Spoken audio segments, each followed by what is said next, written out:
situé à 1500 mètres seulement d'altitude. Après avoir évalué l'ampleur du dégât du volcan de part et d'autre, les deux chefs d'État ont convenu sur place de renforcer les mécanismes conjoints de prévention et de gestion des catastrophes naturelles. Condamnés à une coexistence pacifique, la République démocratique du Congo et le Rwanda sont obligés d'entretenir des relations de bon voisinage sincères. Comme un symbole, les présidents Félix Tshisekedi et Paul Kagame ont traversé la ville dans un même véhicule, un fait apprécié par la population massée le long des artères de la ville. À l'hôtel Serena de Goma, les présidents Félix-Antoine Tshisekedi, Tshilombo et son hôte de marque ont poursuivi leurs échanges qu'ils avaient entamés la veille à Rubavu. Cette fois, la rencontre bilatérale a été élargie à leurs membres du gouvernement. Dans le souci de renforcer la coopération bilatérale entre la RDC et le Rwanda, les deux parties ont signé 3 textes. Le premier, un accord gouvernemental signé par le ministre congolais du Commerce extérieur Jean-Lucien Boussa et son homologue du Rwanda Beata Habyarimana, a porté sur la promotion et la protection des investissements. Le second texte est une convention entre la République démocratique du Congo et le Rwanda en vue d'éviter la double imposition et prévenir l'évasion fiscale, un texte signé par les ministres des Finances des deux pays, Nicolas Kazadi et Ezel Ndairimana. Le troisième est un protocole d'accord de coopération entre la société orifère du Kivu et du Maniema, Sakima, et la société Daiter Limited du Rwanda. Ainsi qu'ils l'avaient promis, les deux chefs d'État ont réitéré leurs engagements devant la presse rwandaise et congolaise de poursuivre leur collaboration pour la consolidation des relations entre les deux pays pour le bénéfice de leurs populations respectives. Et au terme de cette rencontre, un communiqué final a sanctionné les échanges de deux présidents congolais et rwandais. Suivez. Merci. Moi, je dirais que la question qu'il faudrait se poser, c'est plutôt le contraire.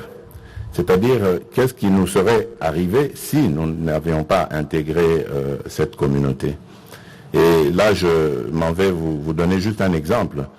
Pour un même produit importé par deux commerçants, l'un rwandais vivant à Rubavu, l'autre congolais vivant à Goma, produit qui entre par la douane de Mombasa, par exemple, vous comprendrez que dans l'état actuel des choses, le Congolais est désavantagé.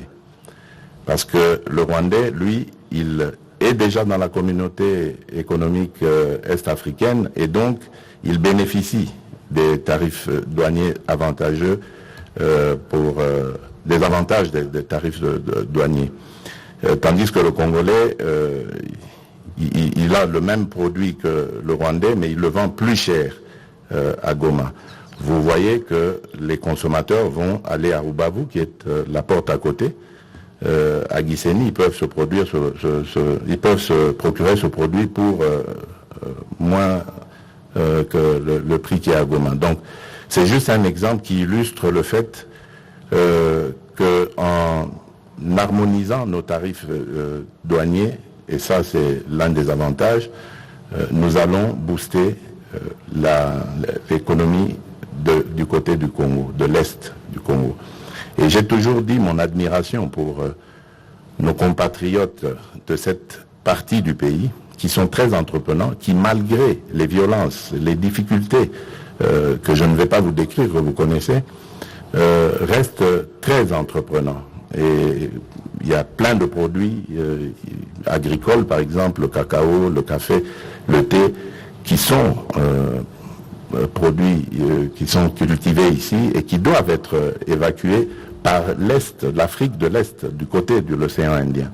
Tout cela nécessite que l'on harmonise nos politiques, nos tarifs, pour que les producteurs congolais puissent aussi se retrouver. Il y a évidemment un grand avantage au niveau de la paix. Vous savez que là où il y a de l'activité économique, où il y a des intérêts, forcément, tout le monde a besoin de paix pour que les affaires marchent. C'est aussi un des avantages que nous allons tirer de cette entrée dans la zone est-africaine la communauté est-africaine. Et donc je dirais que il n'y a que des avantages à cela. Alors par rapport à ce que vous dites sur la préparation, mais ce n'est qu'un début, nous venons d'entrer, nous allons maintenant passer à la partie technique des choses, donc c'est-à-dire mes homologues, les chefs d'État des pays membres de la East African Community ont accepté l'entrée de la RDC dans cette communauté. Maintenant, nous allons passer aux discussions pour voir comment nous allons harmoniser nos politiques judiciaires, nous allons harmoniser nos politiques économiques, comment nous allons harmoniser toutes les autres politiques qui feraient que nous évoluerons sur la même longueur d'onde. Nous avons un excellent ministre du Commerce extérieur qui a déjà prouvé de quoi il était capable dans le processus du développement de la ZLECAf, la zone de libre-échange continentale africaine. Et donc, je suis très confiant quant au succès des discussions qu'il va mener avec ses homologues des pays membres de la East African Community quant à l'issue heureuse de celle-ci. Donc, tout va bien. C'est plutôt une bonne nouvelle dont la République démocratique devrait se réjouir. En Ituri, des bandits qui sèment la terreur sont tombés dans les filets. Avec eux, quelques membres des groupes armés. Ces derniers ont été présentés aux autorités provinciales. Reportage. Ces 6 personnes, dont 2 mineurs et un policier, 2 missionnaires, ont été arrêtés avec 2 armes AK-47 au quartier Kindia, Lumumba, Muzipela et Bigo Kolomani. Dans leur domicile, la police a retrouvé 3 motos, 2 valises remplies d'habits et tant d'autres biens qu'ils auraient volés, explique le commissaire principal Roger Tibassima, chargé de communication de la PNC en Ituri. Ils sont poursuivis de vols à main armée, détention illégale d'armes de guerre et munitions, administration de substances toxiques et nuisibles à la santé, plus escroquerie. Et enfin, nous avons 2 mineurs qui sont poursuivis pour vol qualifié. D'ici là, ils seront déférés devant l'auditorat militaire. Ces objets que vous voyez ici seront restitués aux propriétaires après avoir établi un procès verbal de restitution. Par ailleurs, c'est la RN27, en territoire de Djougou, les forces de l'ordre ont saisi 28 sacs de chanvre qui ont été incinérés à Bougna, en présence de l'auditeur supérieur près la cour militaire de l'Ituri. Une façon de décourager la vente et la consommation de ces produits toxiques est prohibée, a dit le commissaire provincial de la PNC en Ituri. Vous comprenez, 28 sacs... Quelles conséquences sur la jeunesse et sur tous les consommateurs? Comme vous le savez, il est interdit de cultiver, de consommer et de commercialiser le chanvre à fumer. C'est pourquoi nous procédons à la destruction. À tous ces cultivateurs, à la place de cultiver le chanvre, on a besoin plutôt de la nourriture que de détruire les cerveaux de la jeunesse. À cette période de l'état de siège, décrété par le chef de l'État Félix Antoine Tshisekedi Tshilombo et exécuté en Ituri par le gouverneur militaire, le lieutenant général Luboyan Kachama Johnny, plus de 30 présumés criminels sont déjà arrêtés avec une dizaine d'armes AK-47. La police dit être déterminée à éradiquer la criminalité urbaine. Rideau sur les travaux d'élaboration du plan numérique en République démocratique du Congo, et de ces travaux sont sorties des recommandations parmi lesquelles l'adoption du cadre juridique du secteur numérique. Le Premier ministre Samalou Kondi a présidé la cérémonie des clôtures. Pati Tondongo, Marcel Moubenga et bienvenue Salah, on signe ce reportage. À l'issue des 3 jours des travaux sur la transformation du plan numérique en République démocratique du Congo, une feuille de route a été produite. Après avoir fait l'état des lieux du numérique en République démocratique du Congo, les participants ont formulé quelques recommandations, notamment l'accès aux soins de santé à travers les numériques et la digitalisation de la commande publique, avec un accent particulier sur les actions à réaliser à court et moyen terme d'ici à 2023. Actions visant la bonne gouvernance, l'amélioration des climats des affaires et la lutte contre la corruption. Pour le Premier ministre Jean-Michel Samalou Kondi Kyenge, qui a clôturé ses assises par visioconférence, la production de cette feuille de route est un motif de satisfaction pour le gouvernement tout entier. La mise en œuvre de cette feuille de route qui s'opérera entre le ministère du numérique, conseiller technique du gouvernement en cette matière, en synergie avec les différents ministères sectoriels, au regard des domaines spécifiques des projets, permettra ainsi au gouvernement de la République d'optimiser ses ressources en matière d'investissement dans le numérique et de procéder de manière cohérente à la transformation numérique de notre administration et nos institutions publiques.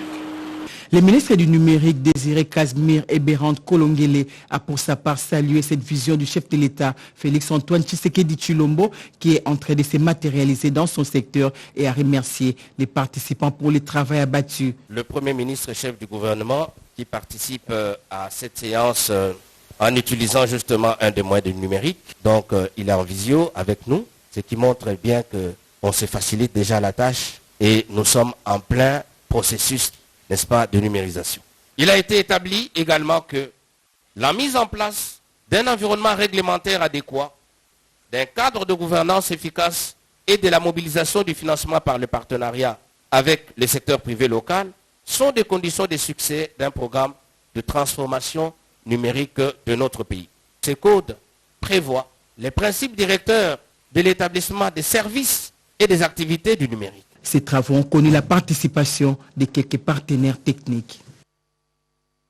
Ce 27 juin est consacré à la célébration de la journée des micro, petites et moyennes entreprises. Pour marquer la dite journée, le ministre congolais ayant à sa charge les micro, petites et moyennes entreprises, Eustace Mouyazi, a dévoilé les objectifs symbolisés autour des capacités, crédits et contrats pour développer ces secteurs. Écoutez l'adresse du ministre à cette occasion. Vecteur par excellence de la création d'emplois et de richesses pour la République démocratique du Congo, c'est autour de ce thème qu'a été célébrée la journée des micro et des petites et moyennes entreprises. Notre pays, la République démocratique du Congo, se joint à toutes les nations pour célébrer aujourd'hui ce qui représente pour la moitié des emplois formels dans le monde, les micro-entreprises, les petites et moyennes entreprises. Elles sont la base de toute croissance économique véritable et inclusive. C'est donc ici le lieu de rendre hommage à toutes ces femmes et à tous ces hommes, jeunes et moins jeunes, qui dans toutes les localités, tous les territoires et toutes les provinces de notre vaste et beau pays se sont levés pour créer, entreprendre et développer les activités économiques de toute nature pour se prendre en charge et contribuer au bien-être de nos communautés. Le gouvernement congolais, qui fait de l'entrepreneuriat l'une de ses priorités à travers le programme national de développement de l'entrepreneuriat au Congo, tient à un renforcement de capacités des entrepreneurs pour la promotion de ce secteur. De la parole aux actes, le gouvernement de la République a adopté le programme national de développement de l'entrepreneuriat au Congo, PRONADEC, dont la stratégie s'articule autour de 3 objectifs symbolisés par les 3 C. C comme capacité, C comme crédit et C comme contrat. Il s'agit en fait de mettre en place une politique de renforcement des capacités humaines et de promotion de l'esprit d'entreprise, de faciliter l'accès au crédit par des accompagnements financiers plus favorables et diversifiés et enfin de faciliter l'accès au marché tant public que privé. Votre ministère et l'ensemble du gouvernement s'engagent et à très brève échéance à promouvoir l'entrepreneuriat et l'artisanat au Congo en vue de la création d'une véritable classe moyenne dans notre pays. Que vive l'entrepreneuriat en République démocratique du Congo et que vive la République démocratique du Congo. Le coronavirus prend plusieurs formes, des variants par-ci, d'autres par-là. Comment est-ce que la République démocratique du Congo fait face à cette pandémie qui décime des populations infectées? Que des réflexions sur la prise en charge adéquate de cette maladie dévastatrice. Les critères cliniques sont aussi évoqués dans cette chronique. Suivez. Le Conseil des ministres du vendredi 25 juin 2021, dirigé par le Premier ministre Jean-Michel Samalukonde Kyenge, a mis l'accent sur l'augmentation de nouveaux cas du Covid-19 en RDC. Le ministre de la Santé publique a demandé au gouvernement la réouverture d'un pavillon pour la prise en charge des malades du Covid-19 à l'hôpital du Cinquantenaire. Ce choix plaide également pour l'augmentation du nombre des respirateurs. Voilà, il y a encore des questions sans réponse. Il faut reconnaître que toutes les provinces ne disposent pas des laboratoires pour des examens appropriés du test Covid-19. On comprend dès lors que des informations sur la Covid-19 sont en deçà de la réalité. S'il est vrai que le vaccin est gratuit, les examens par contre coûtent cher pour les malades, qu'il s'agisse de l'échographie ou du scanner. Dans le contexte de l'aggravation de la situation, la démarche suppose que le ministre de la Santé négocie avec le secteur privé pour le financement de la lutte contre la Covid-19. Actuellement, il y a des hôpitaux privés qui sont dans la lutte, alors qu'au départ, ils n'avaient pas été répertoriés. L'urgence actuelle doit pousser les acteurs à l'action pour sauver la patrie.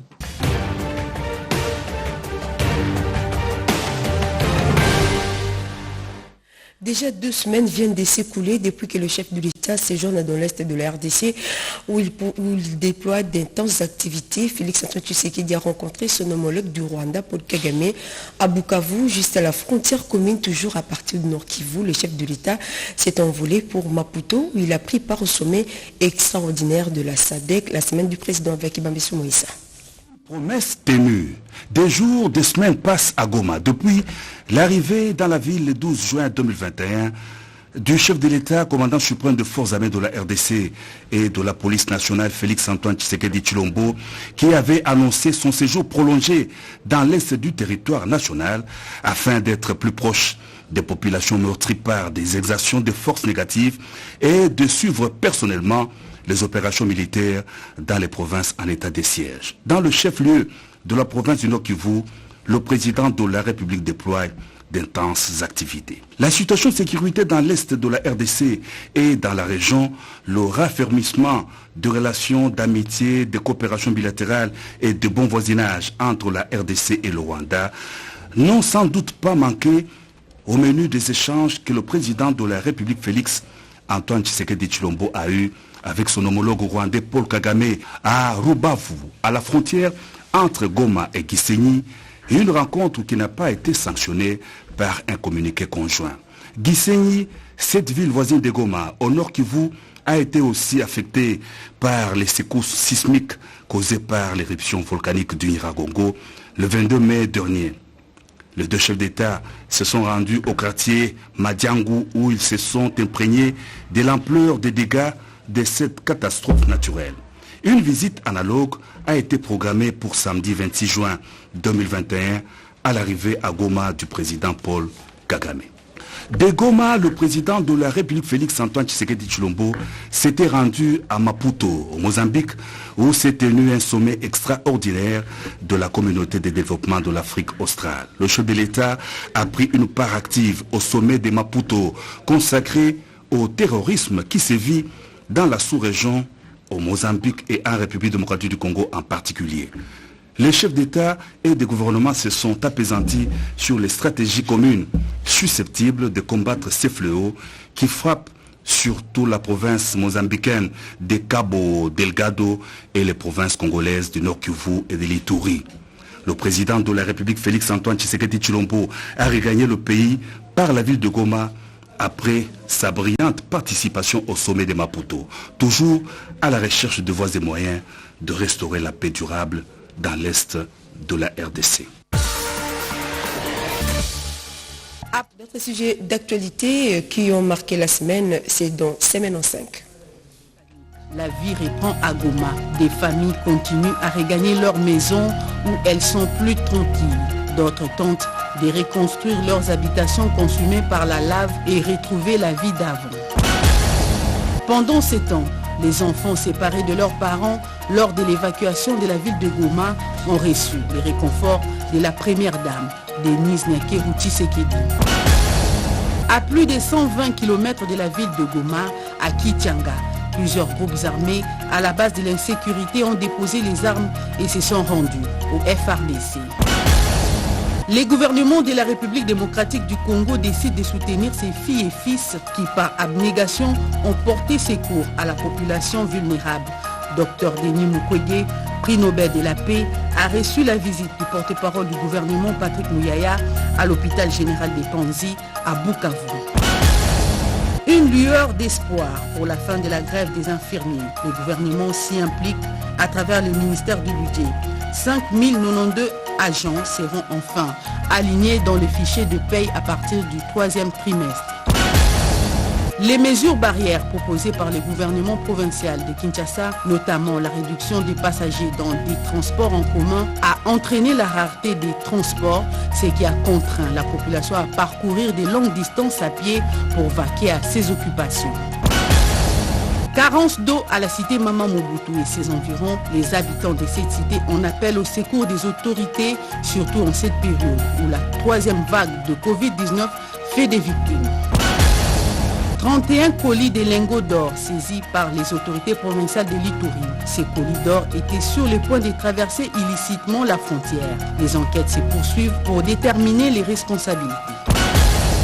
Signature d'une lettre d'intention entre l'Égypte et la République démocratique du Congo dans les domaines de la défense. Dans l'un des volets de cet accord, l'Égypte s'engage à la formation des troupes congolaises de la marine, des renseignements, des paracommandos et autres.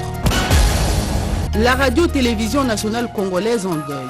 Elle a perdu son directeur général, Ernest Kabila Ilunga, a tiré sa révérence ce vendredi 25 juin dans les petites heures matinales. Les grands souvenirs que les personnels de la RTNC gardent de Ernest Kabila Ilunga, c'est son combat pour l'amélioration des conditions salariales et des travail des agents et cadres de la chaîne nationale.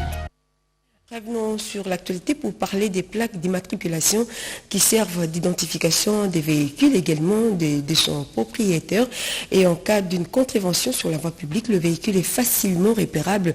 Il existe donc des plaques civiles officielles et d'autres spécialisées. Pour en savoir plus, suivez ces reportages de proximité de notre concert Séverine Katanda. La plaque d'immatriculation automobile est un moyen conventionnel d'identification de tout engin roulant sur la voie publique. En République démocratique du Congo, la plaque d'immatriculation civile est blanc assorti de écrits en noir portant le drapeau congolais à côté et le sigle CGO, un design singulier qui dépend d'un pays à un autre, d'un coin géographique à un autre. Les 4 premiers chiffres représentent le numéro de la plaque suivi de lettres de la série et les 2 autres chiffres indiquent la province d'émission. Seule la division véhicule de la Direction générale des impôts qui commercialise les plaques d'immatriculation sur l'ensemble du territoire national. C'est la compétence exclusive de la Direction des impôts. Et nous avons une base de données. Les services qui portent d'autres plaques, ce sont des plaques qui sont livrées par les ITPR. Mais alors, comment placer la plaque d'immatriculation pour un bon reflet et une visibilité pour son identification facile en cas de contravention routière le jour ou la nuit? Les plaques doivent être claires et visibles à plus ou moins 50 mètres. Les endroits où on a fixé les plaques doivent avoir le feu d'immatriculation. Outre le plaque civile, d'autres plaques sont autorisées à circuler moyennant un document officiel portant la signature d'une autorité compétente. Les véhicules sans plaque, avec plaque étrangère, plaque bâchée et le plaque personnalisée sont strictement interdits en République démocratique du Congo. Personne ne peut rouler avec la plaque bâchée. Partant de la plaque, nous sommes en mesure, avec la complicité de la DGI, déterminer à qui appartient ce véhicule. Tous les services de l'État, tous les services spéciaux, ils passent pour la vérification des véhicules qui ont commis des contraventions routières. Le véhicule de l'État ont les plaques appropriées, immatriculées selon les institutions, identifiées bien avant par la DGI et assurées par la SONAS. Les particuliers ne peuvent s'en approprier pour flouer les taxes et autres droits de l'État. Tous les ministères doivent vous porter des plaques civiles. Ne pas le faire, ce véhicule échappe au contrôle de l'État congolais. que le gouverneur essaie de faire la campagne de bouclage pour ces véhicules qui ne portent pas les plaques civiles. C'est pour échapper au paiement des taxes et des assurances. Ces différentes mesures autour de la plaque d'immatriculation visent à prévenir et faciliter l'identification de véhicules en cas d'accident ou autre contravention routière. La République démocratique du Congo s'apprête à célébrer le 61e anniversaire de son accession à l'indépendance. Et donc la date du 30 juin demeure symbolique et cette indépendance constitue un bien commun où chacun est appelé à jouer sa partition pour le développement de la RDC. Une réflexion des Bobeting. Nous allons parler de l'actualité sportive avec notre confrère Jean-Jacques Abassiko qui est avec moi sur ces plateaux, à qui je dis bonjour. Bonjour Marie. Voilà Jean-Jacques Abassiko, nous allons ouvrir cette page des sports avec la Coupe du Congo de football. La Coupe du Congo de football, c'est une vieille compétition en République démocratique du Congo, 56e édition. Les finalistes seront connus ce dimanche après le match de demi-finale qui mettra aux prises Don Bosco, Sa Majesté Sangabalinde et Lubero contre Daring Club Motema Pembe. Il y a lieu de rappeler que la finale de cette vieille compétition interviendra le mercredi 30 juin, le jour de l'indépendance de la République démocratique du Congo. Et les vainqueurs de cette vieille compétition représentera la République démocratique du Congo à la prochaine édition de la Coupe de la Confédération. Et vous avez d'autres rendez-vous des football sur le plan africain et européen avec l'Euro 2020. Commençons sur le plan africain pour signaler que les finalistes de la Ligue des champions d'Afrique sont connus depuis hier et la finale de cette prestigieuse compétition de la Confédération africaine de football interviendra le 17 juillet prochain au Maroc entre Al Ahly Sporting Club d'Égypte et la formation des Kaizer Chiefs d'Afrique du Sud. Sur le papier, c'est l'équipe égyptienne qui est pointée favorite, mais la finale, ça ne se joue pas, mais ça se gagne. Ce dimanche, ce sera le demi-finale retour de la Coupe de la Confédération. En première ère, on aura JSK d'Algérie contre Koto Sport du Cameroun. Au match aller, les Algériens avaient gagné par 2-1 et en deuxième ère, Raja de Casablanca du Maroc. On va suivre avec beaucoup d'intérêt parce qu'il y a des Congolais qui jouent dans cette formation. Il s'agit de Ben Malango et Fabrice Ngoma. Cette équipe des Raja va rencontrer Pyramide d'Égypte. Au match aller, les deux équipes ont fait match nul des 0 buts partout. Tournoi CECAF pour les U23. Les staffs techniques a publié depuis hier la liste de 25 joueurs pour prendre part à ce tournoi qui interviendra les 3 au 18 juillet prochain à Addis Abeba en Éthiopie.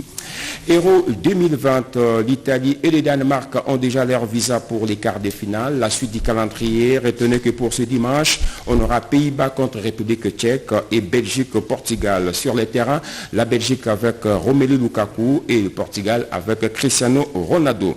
Prenez rendez-vous tout à l'heure avec les sports dans les carnets des sportifs à partir de 9h. Marine. Merci Abassiko pour cette intervention. Page noire dans ce journal, comme un coup de tonnerre, la nouvelle est tombée. Le directeur général de la radio-télévision nationale congolaise a tiré sa révérence ce 25 juin des suites d'une courte maladie. Et depuis l'annonce de sa disparition, l'atmosphère est devenue maussade dans cette entreprise publique.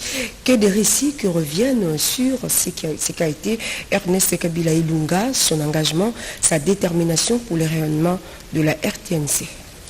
Ici, à la rédaction française, une minute de silence observée en mémoire du directeur général de la RTNC, Ernest Kabila, avant le début du conseil de rédaction. Ernest Kabila Ilunga quitte la terre des hommes après des loyaux services rendus à la population congolaise en qualité de directeur général à la RTNC. Après l'intérim de 6 mois assumé à la suite de la disparition du directeur général, Kipolongo Mukambilwa, Kabila Ilunga est revenu à la RTNC en 2018 après 7 ans. Il y a David qui a parlé dans Psaume 34, à son verset 10 et 11, qui dira que craignez vous mes saints, car l'Éternel votre Dieu ne vous fera manquer de rien. Et il ajouta en disant, au 11e verset, les lionceaux éprouvent la disette et la faim, Mais ceux qui cherchent la face de l'Éternel ne manqueront jamais de rien. Lui et son adjoint Freddy Moulumba se sont baptisés être de la génération de Moïse, Josué et Caleb, comme pour dire qu'ils venaient avec une mission de conquête pour l'amélioration des conditions de travail du personnel de la RTNC sous leur mandat. Les agents et cadres pleurent leur chef et se souviennent de ces quelques réalisations. Pour nombreux, c'est un père, un chef et même un pasteur. D'abord c'est un pasteur, pour moi c'est un papa, c'est mon chef, mon patron. Il a quitté très tôt, donc il devait être avec nous là.